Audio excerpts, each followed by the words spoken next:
Hello everyone, कैसे हैं आप लोग। Welcome to Snapeady code campus. So आज हम देखेंगे डेटाबेस मैनेजमेंट सिस्टम का one of the most important topic, जो कि हमारा database users. Database users basically हमारे कौन कौन से यूजर्स होते हैं हमारे डीबीएमएस के अंदर, हम वो स्टडी करेंगे इसमें। So guys, let's get started.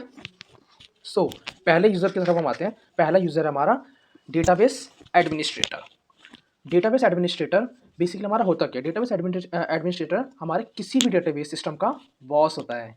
जैसे कि हमारे जो डीबीए, मैं शॉर्ट फॉर्म में बोल रहा हूँ, डेटाबेस एडमिनिस्ट्रेटर को डीबीए। तो डीबीए का बेसिकली हमारा काम क्या होता है? ये डीबीए का काम होता है डेटाबेस को स्मूथ और फास्ट चलाना और उसकी सिक्योरिटी इंश्योर करना।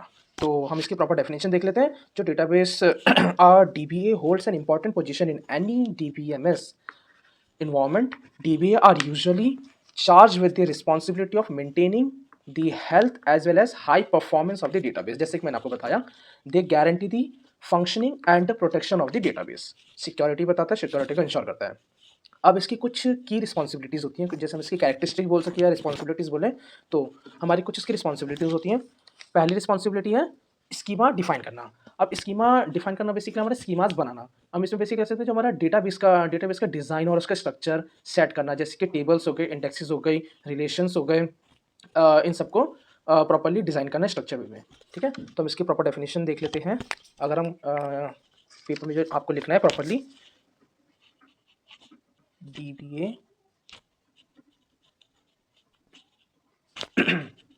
define the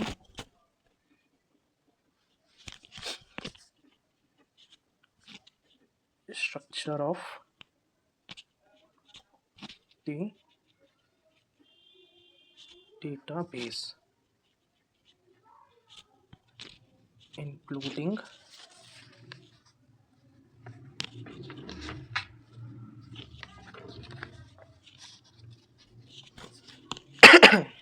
जैसे मैंने आपको बताया क्या क्या इंक्लूड करना है इसमें। हमें टेबल्स हो गए, इंडेक्सेस हो गई और एंड रिलेशनशिप्स। अब हम सेकंड देख लेते हैं, सिक्योरिटी मैनेजमेंट। अब डीबीए तो बॉस है डेटाबेस सिस्टम का, तो सिक्योरिटी मैनेज कर सकता है। तो इसमें बेसिकली करता है कि जो भी हमारे यूज़र अकाउंट्स बना के उसको एक्सेस परमिशन देना और डेटा को सिक्योर रखना, ये बेसिकली हमारे सिक्योरिटी मैनेज करने में आ जाता है डीबीए के अंदर। तो हम इसके अगर प्रॉपर डेफिनेशन देख लें, मैं फटाफट लिख के देन एक बार से रीड कर लेंगे। सो बेसिकली जैसे हमको बताया, सिक्योरिटी मैनेजमेंट में आता है क्या, तो इसकी प्रॉपर डेफिनेशन हमारी क्या हो जाएगी? They set up user accounts, manage access permissions and ensure करता है data is protected from unauthorised access. Then हम हमारे कुछ मेन, जो भी हमारे डीबीए के मेन फीचर्स हो गए, की फीचर्स बोल दो या कैरेक्टरिस्टिक, उसके थर्ड पार्ट में आते हैं, जैसे कि परफॉर्मेंस मॉनिटरिंग। अब परफॉर्मेंस मॉनिटरिंग से बेसिकली क्या होता है कि जो हमारा डीबीए है वो परफॉर्मेंस को मॉनिटर करता है, जैसे कि डेटाबेस फास्ट और एफिशिएंट रहे, इस पे ध्यान रखना। जो हमारा डीबीए का बेसिकली काम होता है कि हमारा जो डेटाबेस है वो फास्ट रहे, एफिशिएंट रहे, वो इसका प्रॉपर्ली ध्यान रखता है। ठीक है, तो इसकी प्रॉपर डेफिनेशन देख लेते हैं। तो हम लिख सकते हैं इसमें डीबीए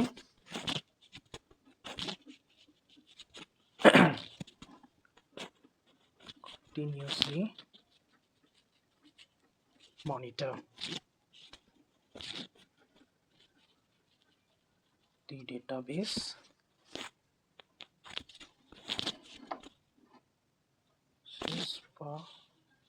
sorry guys, oh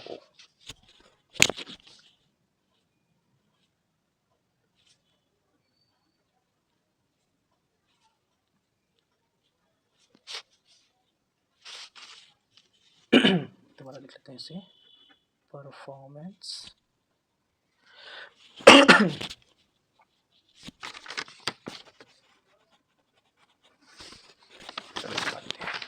सो परफॉर्मेंस हो गई एंड ऑप्टिमाइज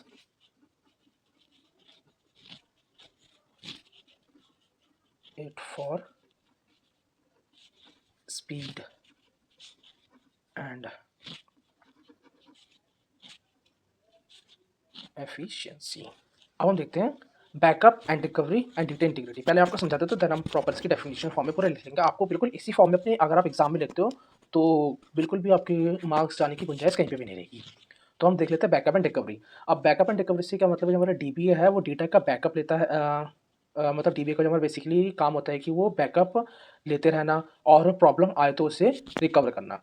इसमें आ जाता है हमारा डेटा बैकअप एंड रिकवरी में। अब डेटा इंटीग्रिटी बोलते हैं, इंटीग्रिटी से बेसिकली हमारा अगर आप कहीं भी इंटीग्रिटी आ जाए तो उसे ये समझ लें कि हमेशा वहाँ पे एक्यूरेट आ जाए, तो डेटा एक्यूरेट रखना। तो डेटा इंटीग्रिटी का मतलब होगा हमारा जो भी हमारा डीबीए का काम होता है डेटा इंटीग्रिटी के अंदर डेटा को एक्यूरेट रखना, डेटा सही और कंसिस्टेंट हो इसका ध्यान रखना, डीबीए का इतना काम होता है। ठीक है, तो इसकी मैं प्रॉपर डेफिनेशन लिख देता हूँ।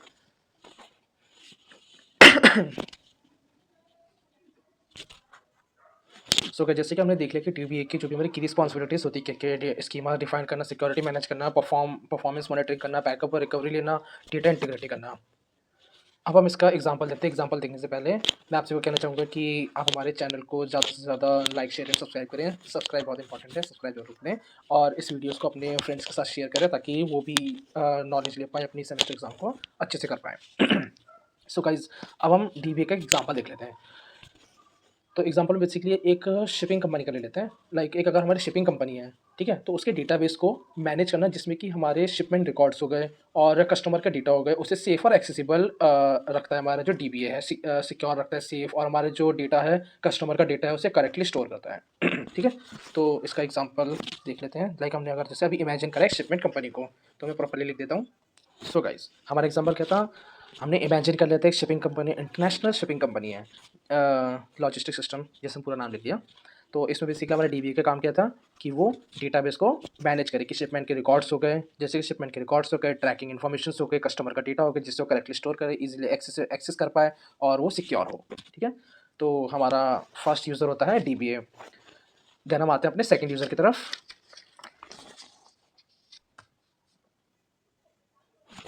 हमारे डीबीएमएस के यूज़र्स में सेकंड यूज़र हमारा न्यू यूज़र, जिसे कि हम पैरामेट्रिक एंड यूज़र्स भी कहते हैं या एंड यूज़र्स भी कहते हैं।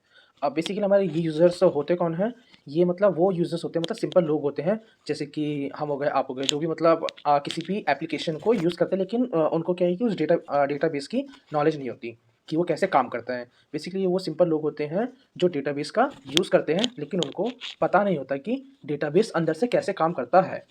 ठीक है, तो देख लेते हैं डेफिनेशन के through. Naive users are those who interact with database without having any deep knowledge of its inner working. जैसे कि मैंने आपको बताया कि उन्हें कोई भी डीप नॉलेज नहीं होती कि डेटाबेस काम कैसे करता है। They rely on pre developed application to perform their task. These database users in DBMS are typically focused on completing specific of a respective task. अभी इसका एग्जांपल आपको मैं दूंगा कि इसमें नेव यूजर्स कौन कौन से होते हैं, एक एग्जांपल के थ्रू बताऊंगा। उससे पहले हम कुछ कैरेक्टरिस्टिक देख लेते हैं इसकी, जो न्यू यूजर्स होते हैं। पहला क्या है कि नो डीबीएमएस नॉलेज, इन्हें जैसे मैंने बताया कि इन्हें कोई भी डेटाबेस मैनेजमेंट सिस्टम की कोई भी नॉलेज नहीं होती, ये वो यूजर्स होते हैं। अब इनकी डेफिनेशन देख लेते हैं प्रॉपर कि दे डू नॉट नीड, तो जैसे मैंने बताया था आपका, they do not need to understand how the database work. अब उन्हें एज अ कोई नीड होती नहीं कि वो डीपली जाके स्टडी करें, तो इसीलिए वो सिर्फ हमारे एप्लीकेशन से इंटरेक्ट करते हैं बस। उन्हें कोई भी डीप नॉलेज की एज अ कोई रिक्वायरमेंट्स नहीं होती। देन सेकेंड कैरेक्टरिस्टिक देख लेते हैं, ये हमारे प्री डेवलप्ड एप्लीकेशंस का यूज़ करते हैं, जैसे कि जैसे कि हम इसमें देख लें कि इसमें जैसे कि interaction with the database is through application with user friendly interface. तो मैं इसकी प्रॉपर डेफिनेशन लिख देता हूँ। चलो, प्रॉपर लिखने से पहले मैं आपको सारे पॉइंट समझा देता हूँ। अब हम हमारा जो थर्ड पॉइंट था वो टास्क ओरिएंटेड। अब टास्क ओरिएंटेड से बेसिकली क्या समझते थे कि इसमें क्या हम सिंपल, ये क्या हमारे सिंपल काम करते हैं, जैसे डेटा एंट्री और रिपोर्ट चेक करना। बेसिकली यही सिंपल सिंपल टास्क होते हैं इसमें, तो ये टास्क ओरिएंटेड होते हैं। जैसे कि there primary focus is on performing specific task like data entry और रिट्राइवल। अगर हम इसका एग्जाम्पल के लिए देखें तो हम एक होटल ले लेते हैं। तो एक होटल में अगर हमारी जो रिसेप्शनिस्ट होती है, वो सिर्फ हमारा जो प्री डेवलप्ड एप्लीकेशन होता है, जो हमारा सॉफ्टवेयर होता है, उसको यूज़ करके रूम बुकिंग को मैनेज करते हैं। तो ये एक तरह से इसमें एग्जांपल आ गया। तो मैं इसकी प्रॉपर डेफिनेशन सबके लिख देता हूँ, देन आप एज इट इज़ अपने एग्जाम में लिख के आइए, तो आपको proper full out of full marks मिलेंगे। सो गाइस, जैसे हमने प्रॉपर्ली देख लिया कि नेटिव यूजर्स होते क्या, उनके कैरेक्टरिस्टिक क्या हो गए कि उन्हें कोई डीबीएमएस की नॉलेज नहीं होती, उन्हें मतलब बेसिकली नीड नहीं होती उतना डीपली डेटाबेस को स्टडी करने की, उसकी वर्किंग को। ये हमारे जो प्री डेवलप्ड एप्लीकेशन का यूज़ करते हैं, और ये जो हमारे हैं डेटाबेस के साथ एक टास्क ओरिएंटेड ही रहते हैं। लाइक कुछ स्पेसिफिक टास्क के परफॉर्म करते हैं, जैसे कि मैंने बताया कि आपको डेटा एंट्री और रिट्राइवल का एग्जांपल जैसे कि मैंने बताया, कोई भी रिसेप्शनिस्ट है होटल में, वो जो कि हमारा, जैसे मैंने आपको बताया कि सॉफ्टवेयर, तो सॉफ्टवेयर का हमारा इसमें आ सकता है कि रिजर्वेशन मैनेजमेंट सिस्टम होगा, जिसमें कि जो हमारे रिसेप्शनिस्ट है वो गेस्ट की इन्फॉर्मेशन को एज अ इनपुट डालेगी उसमें, फिर वो रूम अवेलेबिलिटी को चेक करेगी कि गेस्ट को मतलब कैसे रूम चाहिए और उसके उनके पास वो अवेलेबल है या नहीं है। देन अगर अवेलेबल है तो वो अपडेट करेगी बुकिंग को अपने डेटाबेस के अंदर। ठीक है गाइस, थोड़ी सी वीडियो लेंदी हो सकती है, लेकिन हम प्रॉपर्ली डिटेल में सारे यूजर्स को अच्छे से एक्सप्लेन करेंगे और प्रॉपर्ली उनको लिखें एज अ डॉक्यूमेंट फॉर्म में आपको दे रहे हैं, जिससे कि आप प्रॉपर्ली अपने एग्जाम में लिखें और अच्छे मार्क्स ले पाएँ। सो गाइस, हम बढ़ते हैं अपने थर्ड यूज़र की तरफ। सो गाइस, हमारा थर्ड यूज़र बेसिकली हमारा सिस्टम एनालिस्ट। अब सिस्टम एनालिस्ट की मतलब ज़रूरत क्यों है? सिस्टम एनालिस्ट बेसिकली जो हमारा होता है, एक तरह से ये मिडल मैन होता है कि हमारे एंड यूजर्स और टेक्निकल सपोर्ट स्टाफ के बीच में। अगर हम देखें, जो हमारा सिस्टम एनालिस्ट है, ये मतलब यूजर्स की ज़रूरतों को समझते हैं और उन्हें जो है डेवलपर्स के लिए एक्सप्लेन करते हैं। यूजर्स की क्या-क्या नीड्स हैं, कि जो भी प्लेटफ़ॉर्म है कैसा होना चाहिए। देन वो मैसेज वो कन्वे करते हैं डेवलपर्स को। देन डेवलपर्स उन सारी रिक्वायरमेंट्स के अकॉर्डिंग हमारा सॉफ्टवेयर डेवलप करते हैं। तो ऐसी कुछ इंपॉर्टेंट कैरेक्टरिस्टिक्स बोल दो, ये हमारे की रिस्पॉन्सिबिलिटीज़ हो गई सिस्टम एनालिस्ट की। पहले क्या है, रिक्वायरमेंट एनालिसिस, फिजिबिलिटी स्टडी और डिज़ाइन ओवरसाइट्स। तो रिक्वायरमेंट एनालिसिस की बेसिकली रिक्वायरमेंट एनालिसिस का मतलब बेसिकली रिस्पॉन्सिबिलिटी होती क्या है, इसमें क्या है, जो यूज़र की नीड्स होती है उसे समझना और उसे लिखना, लाइक उसे डॉक्यूमेंट फॉर्म में कन्वर्ट करना। जैसे कि आप अभी आगे आके पढ़ोगे, आपने सुना होगा एसआरएस के बारे में, जैसे में कि हम जो भी हमारे रिक्वायरमेंट्स को होते हैं उसे एकदम डॉक्यूमेंट फॉर्म में प्रॉपरली रखते हैं। लाइक अगर आप अभी आगे डेवलपमेंट फेज में किसी में जाओगे तो आपको इनका यहाँ पे यूज़ होगा। तो रिक्वायरमेंट एनालिसिस में बेसिकली क्या है, जो हमारा सिस्टम एनालिसिस है, यूज़र की नीड्स को समझता है और उसी के डॉक्यूमेंट फॉर्म में रखता है लिख के। ठीक है, देन हमारा आता है फिजिबिलिटी स्टडी में बेसिकली चेक करना कि जो यूज़र्स को मतलब चाहिए वो टाइम और बजट में पॉसिबल है या नहीं है। देन हमारा आता है डिज़ाइन ओवरसाइट्स में, बेसिकली जो कि डेटाबेस जो हमारी डिज़ाइन है उसको इंश्योर करना कि वो यूज़र्स की रिक्वायरमेंट्स को फुलफिल करता हो। ठीक है, देन ये मैं प्रॉपर्ली इनकी डेफिनेशंस लिख देता हूँ, देन हम आगे इसके एग्जाम्पल पे चलते हैं। सो क्या, जैसे कि हमने देख लिया कि सिस्टम एनालिस्ट होता क्या है, देन उसकी की रिस्पॉन्सिबिलिटीज़ क्या होती हैं, डेटाबेस से रिलेटेड की requirement analysis, feasibility studies and design oversights. Then हम इसका एग्जांपल देख लेते हैं कि सिस्टम एनालिस्ट जो है बेसिकली, लाइक हम अगर एक एग्जांपल ले लें ऑनलाइन लर्निंग प्लेटफॉर्म का, जिसमें कि हमारे जो टीचर्स हो गए और स्टूडेंट्स हो गए उनकी नीड्स को नोट करा जाता है, एक तरह से स्टोर करा जाता है डेटाबेस के अंदर, और एक प्लान बनाया जाता है, जैसे कि हमारे कोर्स कंटेंट को मैनेज कैसे करें, एक लिमिटेड मतलब लाइक कोर्स कंटेंट को मैनेज करना, स्टूडेंट इनरोलमेंट को एंड ट्रैक करना कि इनकी प्रोग्रेस कैसी है, लर्नर्स की प्रोग्रेस कैसी है उसे ट्रैक करना। तो ये सब हमारा एक तरह से सिस्टम एनालिस्ट का काम होता है। ठीक है, देन हम आते हैं हमारे फोर्थ यूज़र पे, जो कि हमारा सोफिस्टिकेटेड यूज़र। अब हमारा जो हम इस वीडियो में बेसिकली 4 यूज़र्स कवर करेंगे, देन इसका नेक्स्ट पार्ट में हम इसके बाकी के 4 यूज़र्स को कवर करेंगे, क्योंकि वीडियो का लेंथ ज़्यादा बड़ा ना हो जाए, जैसे कि आपको थोड़ी लाइक हमारा जो भी प्रॉपर आप इसे पढ़ पाओ। ज़्यादा लेंथ वीडियो तो आप भी लाइक बहुतों को मन नहीं करता है, लाइक कह सकते हैं ना। तो इसीलिए हम 4 इस पार्ट में करेंगे, देन आगे के 4 यूज़र जो नेक्स्ट पार्ट में करेंगे। सो हम देखते हैं हमारा सोफिस्टिकेटेड यूज़र। अब सोफिस्टिकेटेड यूज़र्स का क्या काम होता है? तो बेसिकली हमारा जो ये यूज़र जो डेटाबेस के एक्सपर्ट होते हैं और कॉम्प्लेक्स क्वेरीज और टूल्स का यूज़ करते हैं। ठीक है, तो इसमें बेसिकली हमारा ये कैरेक्टरिस्टिक आगे जो हम की फीचर्स बोलते हैं, एडवांस नॉलेज होती है इनको डेटाबेस की, डायरेक्ट इंटरेक्शन करते हैं, ये और फ्लेक्सिबल डेटा एक्सेस होता है। तो एडवांस नॉलेज से हम कैसे कर सकते हैं, जैसे कि हमारे एसक्यूएल और क्वेरी टूल्स का नॉलेज होता है, इन्हें प्रॉपर्ली मतलब डीप नॉलेज होता है। ठीक है, देन ये जो है जैसे हमारा डायरेक्ट इंटरेक्शन में क्या है, ये डायरेक्ट डेटाबेस से काम करते हैं, डेटाबेस मतलब डायरेक्ट डेटाबेस में ही काम करते हैं। और फ्लेक्सिबल डेटा एक्सेस में हमारा बेसिकली आ जाएगा, डेटा को फ्लेक्सिबल तरीके से एक्सेस और एनालाइज करते हैं। ठीक है, तो मैं इनकी प्रॉपर डेफिनेशन लिख देता हूँ, देन हम आगे बढ़ते हैं एग्जाम्पल पे। सो गाइस, अभी तक हमने देखा कि हमारा सोफिस्टिकेटेड यूजर्स होते हैं, कि उनके कैरेक्टरिस्टिक देख लिए कि एडवांस नॉलेज होती है, उनको डायरेक्ट इंटरेक्शन करते हैं हमारे डेटाबेस से, फ्लेक्सिबल डेटा एक्सेस कर सकते हैं वो। अब हम एक एग्जांपल देख लेते हैं हमारे सोफिस्टिकेटेड यूजर का। तो accountant could employ SQL to sort through the numerous records of a particular company sales database and produce highly reliable and detailed financial statement and projection.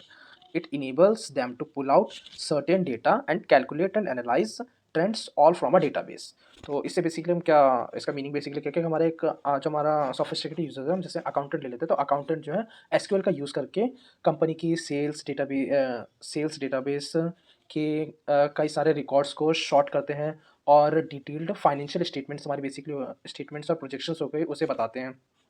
इससे वो स्पेसिफिक डेटा निकाल सकते हैं और ट्रेंड कैलकुलेट और analyse कर सकते हैं। सब कुछ एक डेटाबेस के थ्रू होता है इसमें। तो बेसिकली ये हमारा एक तरह से एग्जांपल हो गया सोफिस्टिकेटेड यूज़र का। Thank you everyone. यहाँ तक आपने अगर वॉच करा तो please like share and subscribe और कमेंट करना ना भूलें। आपके कमेंट हमें मोटिवेट करेगा कि हम आगे और कंटिन्यू इस सीरीज़ में कैसे इंप्रूवमेंट कर सकते हैं।